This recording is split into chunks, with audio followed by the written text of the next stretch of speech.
Hello guys, आज मैं आपको प्रोवाइड करने वाला हूं 6 सो से रिलेटेड इंग्लिश ग्रामर स्ट्रक्चर जो आप दैनिक बोलचाल में प्रयोग कर सकते हैं और उनका प्रयोग करके आप इंग्लिश भी आसानी से बोलना सीख सकते हैं। तो चलिए जानते हैं इन 6 स्ट्रक्चर के बारे में।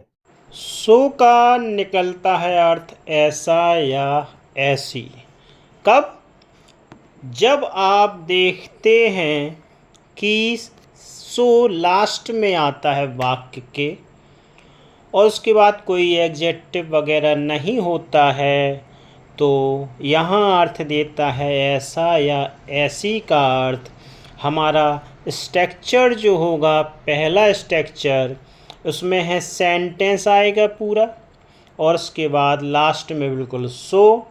इसमें क्या होता है कि सब्जेक्ट आएगा, हेल्पिंग वर्ब होगी, मेन वर्ब होगी, ऑब्जेक्ट और सबसे लास्ट में आप पाएंगे सो।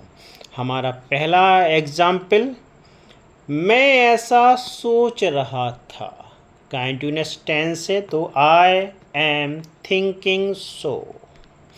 नेक्स्ट, मुझे ऐसा लगता है, I think so, I think so. अगर तुम ऐसा कहते हो तो ठीक है, इफ़ यू से सो, यदि तुम ऐसा कहते हो तो इट इज ओके। नेक्स्ट, इस तरह या ऐसे बात मत करो, do not talk so. Next, मुझे भी ऐसी आशा है, आई होप सो। ऐसा क्या, इज दैट सो। बस ऐसा ही करो, जस्ट डू सो। अब हमारा दूसरा स्ट्रक्चर यानी कि रूल, सो बहुत का भी अर्थ देता है। कब? जब इसके बाद आता है एग्जेक्टिव। क्या आता है? एग्जेक्टिव। तो पैटर्न क्या होगा, सब्जेक्ट आएगा, उसके बाद वर्ब आएगी, वर्ब के बाद लगाएंगे सो और फिर आएगा एग्जेक्टिव। कुछ एग्जाम्पल के साथ समझते हैं। तुम बहुत सुंदर हो, यू आर सो ब्यूटीफुल। वह बहुत मेहनती है, ही इज मेहनती है, he is so hard working. वे बहुत चालाक हैं, दे आर सो क्लेवर। मैं बहुत थक गया हूँ, आई एम सो टायर्ड। लड़कियाँ बहुत शरारती थीं, गर्ल्स वर सो मिस्चीवियस। वह बहुत पागल है, ही वाज सो मैड। अब देखते तीसरा रूल, सो के साथ हम लगा देते हैं अगर फार, तो यह अर्थ देने लगता है अब तक, और पैटर्न जो होगा वो सो फार पहले लगा देंगे, उसके बाद सेंटेंस आएगा, वाक्य के द्वारा समझते हैं। अब तक वह सो रहा है, so far he is sleeping, so far he is sleeping. अब तक वह पढ़ रहा है, so far he is studying. अब तक वह नहा रहा है, so far he is bathing. अब तक वे खा रहे हैं, सो फार दे आर ईटिंग। अब तक वे फिल्म देख रहे हैं, सो फार दे आर वॉचिंग मूवी। अब तक तुम बात कर रहे हो, सो far you are talking.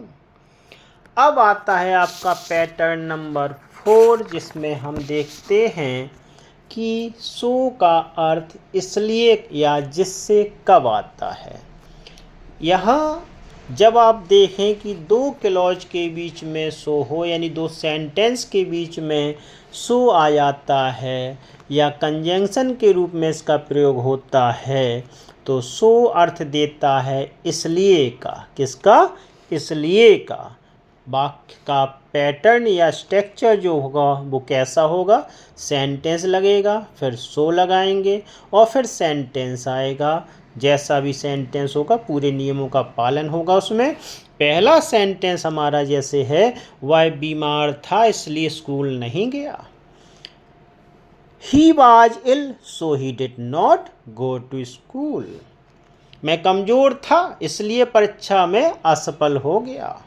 I was weak so I failed in examination. वे मेरे पास आए थे इसलिए मैंने उनकी मदद की। They came to me so I helped them. बारिश हो रही थी इसलिए मैं दफ्तर नहीं गया। It was raining so I did not go to the office. मुझे भूख लगी थी इसलिए मैंने खाना खाया। I was hungry so I ate food. मैं थका हुआ था इसलिए जल्दी सो गया। I was tired so I went to sleep early. अब तीसरा पैटर्न देखते हैं कैसे बनेगा। अब सो दैट का अर्थ होता है ताकि। जब सो के साथ दैट लग जाता है तो अर्थ देने लगता है ताकि, और यह एक पर्पज यानी उद्देश्य का भाव व्यक्त करता है। यह भी दो सेंटेंस को जोड़ता है। अतः पैटर्न कैसा बनेगा, सेंटेंस होगा, फिर उसके बाद सो दैट लगाएंगे और फिर सेंटेंस आएगा। ऐसा देखा गया है कि अगर पहला सेंटेंस प्रेजेंट में होता है तो दूसरा सेंटेंस जो सो दैट के बाद लगाया गया है उसमें कैन, मे और प्रेजेंट वाली क्रियाएं यानी हेल्पिंग वर्ब का प्रयोग करते हैं। लेकिन पास्ट में जब हम देखते हैं कि पहला वाला सेंटेंस यानी कि प्रिंसिपल क्लॉज जिसे कहते हैं पास्ट में है, तो फिर दूसरे सेंटेंस में माइट, कुड या वाज ऐसी क्रियाएं लगाएंगे जो पास्ट को दर्शाती हैं। चलिए वाक्यों द्वारा समझते हैं। मैं अंग्रेजी सीख रहा हूँ ताकि मैं बेहतर नौकरी पा सकूँ। I am learning English so that I may get a better job. उसने धन बचाया ताकि संसार की यात्रा कर सके।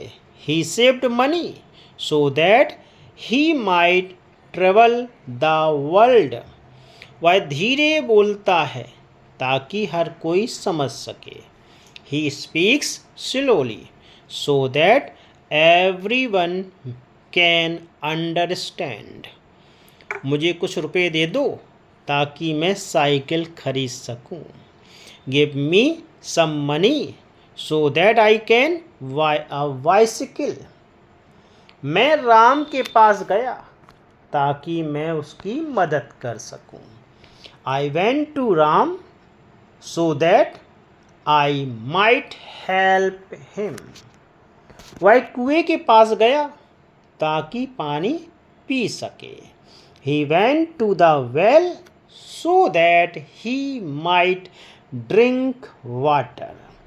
अगले पैटर्न की ओर अब देखते हैं तो आप पाते हैं कि सो का अर्थ अगर एग्जेक्टिव मिला हुआ हो या एडवर्ब मिला हो तो यह देता है इतना या इतनी। सो अर्थ क्या देने लगता है, इतना या इतनी, और इसके बाद एग्जेक्टिव एडवर्ब आता है चूँकि, और दो कंजंक्शन को जोड़ने वाला दैट भी आता है। तो यहाँ इसका अर्थ क्या आएगा, इतना या इतनी। वाक्य का स्ट्रक्चर देखते हैं कैसे बनेगा।